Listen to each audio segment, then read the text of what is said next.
good morning, and welcome to yet another edition of the Countdown to the Bermuda Day Half Marathon Derby.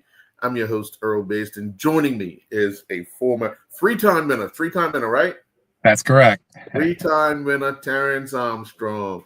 Well, thank you very much, Terrance, for joining the discussion and just taking us back to when you were a participant in the race. But what specific aspect of the Bermuda Day Half Marathon did you feel suited your running style best? And then did you adapt your training to capitalize on just those strengths?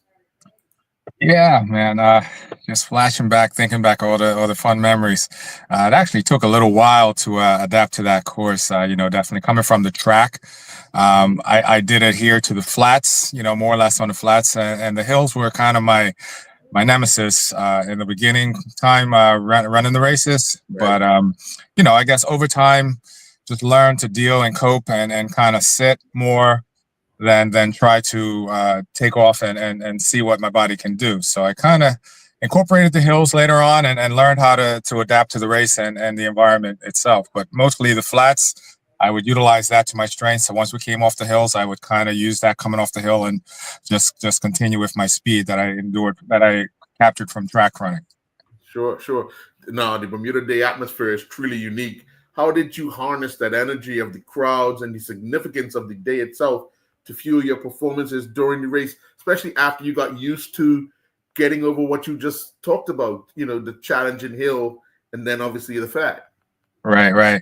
Yeah, no, I mean, it all in itself, man, having the people out there, the family, friends, people that you knew, you grew up with, it was just so exciting. I always looked forward to having the opportunity to come back. Given the fact that I had left the island at a young age to go to high school and then to college, I didn't come home as often as most people were there training and capturing the environment. So it was just so exciting for me to just be there and hear the people yelling for me, whether I was doing well or not. It was just very enlightening, man. It really just pulls you right along on those times when, like I said, in the beginning parts, beginning races that I tried just to, I came in second, third, things like that. But just having the crowds out there was so captivating, man. It really pulls you along and makes you feel accomplished. And it's an honor, honestly, just to be in the event and have all those people cheering for you. Yeah. Despite the fact that you are from Bermuda, but you had spent so much time in the U.S. In college and so forth. So how did you adapt to the weather factor, which was either going to be high humidity or windy or raining at times? But how did you manage just to get that type of in your head? How you was going to manage that? Right. Well, that did play a huge factor in my running and training, given the humidity levels. Till this day, man, I still have problems with humidity. I get these, crazy migraines and stuff like that. So it never was in my favor for that humidity back home. But a lot of things, just did a lot of reading, understanding what it took to kind of adapt, kind of reserve a lot to try to drink a lot of fluids, which, looking back and all the tests and things I had done on my body just to try to figure out what happened, because I had a lot of problems experiencing with humidity. Even in the States, when I ran my first marathon, it hit me a couple times. But back home in Bermuda was just a little bit tougher, man. That humidity is a different animal. You just can't do it. But the best way to do it is just to try to endure, drink a little fluid here and there. But over time, I kind of figured out things. I had a lot of problem with cramping, as most know, and then, as people know, the infamous compression socks were like my best friend, man. That kind of was my adaptation to the environment, and what I learned was how it compressed all of my resources and eliminated a lot of my cramping and dehydration. But again, that humidity was my worst fear. But over time, you do a lot of thinking, learning, and things change over time. I'm sure there's more things out for you to cope with it now, but that was more or less how I, over time, learned how to deal with it, with my compression socks to eliminate a lot of the cramping from the dehydration. Yeah. Looking back at previous Bermuda Day half marathons, is there a particular moment or a memory that stands out as especially meaningful or challenging And what did you learn from that experience?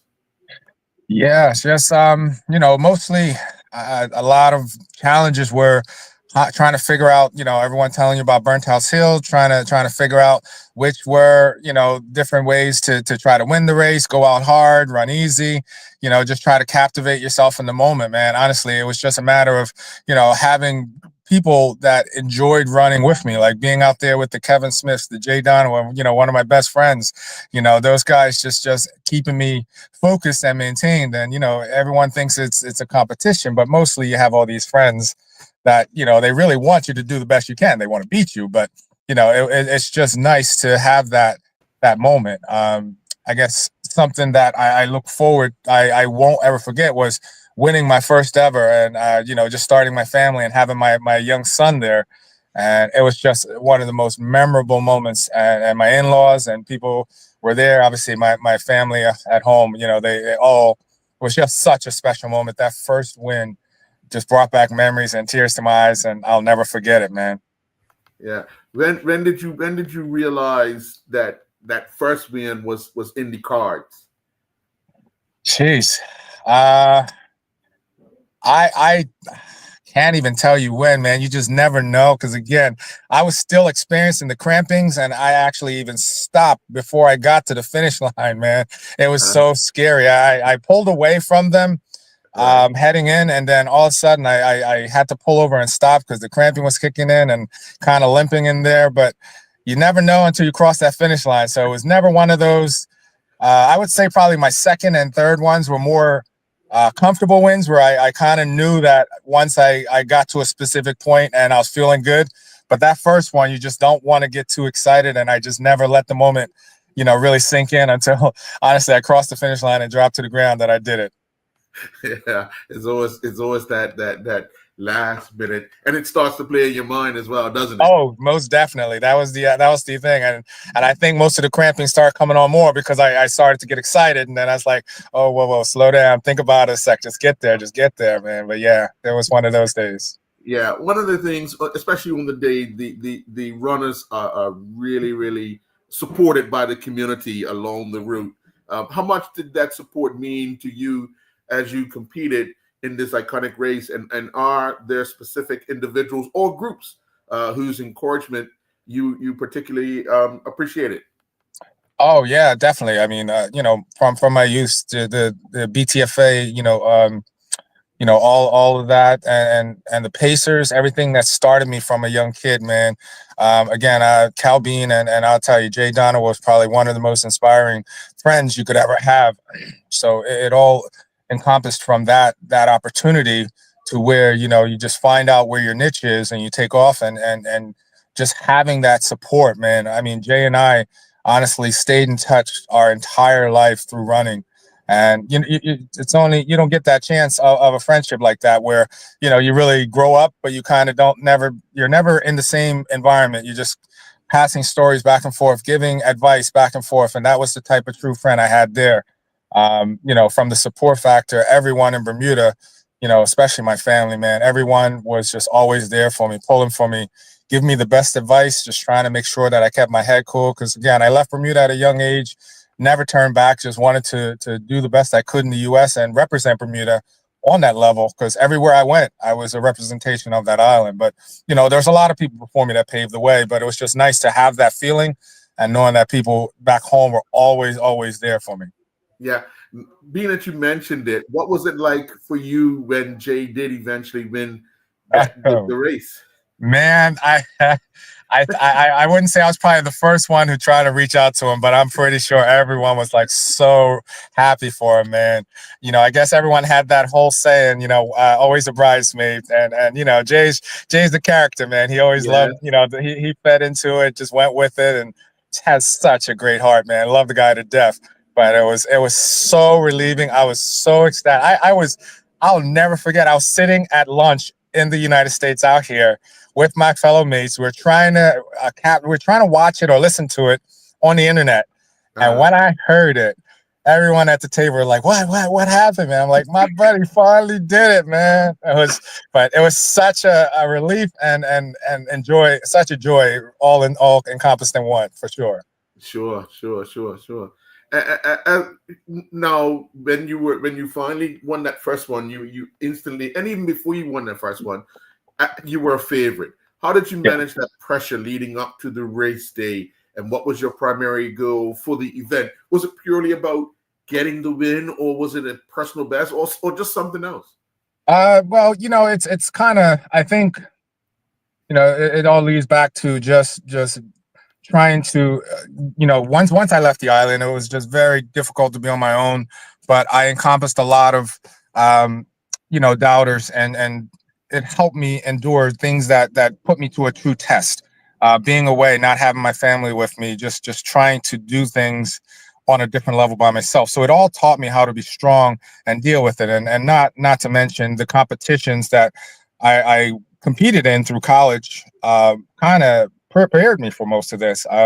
You don't really go into a race doubting yourself. You kind of go into a race with knowing your own expectations, and kind of what your plan is set out. You kind of stick to a plan. I mean, sometimes plans don't go the way you want them, but most of the time you go into it with a plan. If you have a plan, everything else is just icing on the cake. You just have to try to put it together on the right days, and it never really made me nervous getting to the starting line.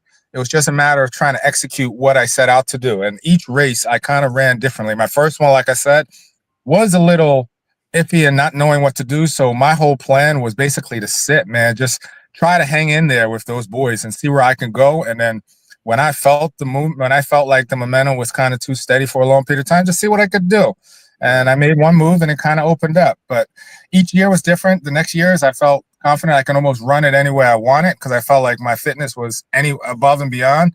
Mm-hmm. So I was able to just go out at my own pace and kind of just cruise and, see how it went. And the third one, just honestly, it was just even more special. But it was just a matter of just trying to allow myself not to get too overstimulated. Just try to stay the course and just run my own race to the best I could. As you could see, most of it all transpired that way. I didn't let anyone force me to do it their way.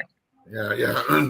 Beyond the competition itself, what did participating in the Bermuda Day Half Marathon mean to you personally as a Bermudian athlete? And a lot of people never really got to see you perform in Bermuda other than this particular race. So what Right. how did that go along for you personally? And what was the message you hope your performance sent to aspiring young runners at the time on the island?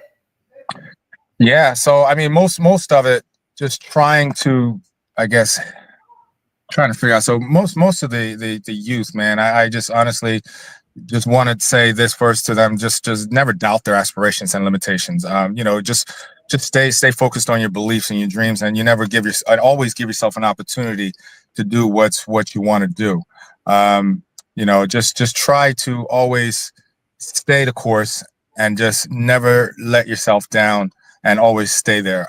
Just trying to reach back to the beginning of the question. I can't remember the first part of this. What was that The again? first part was being a Bermudian athlete. Oh. What did participating in the Bermuda Day Half Marathon mean to you personally?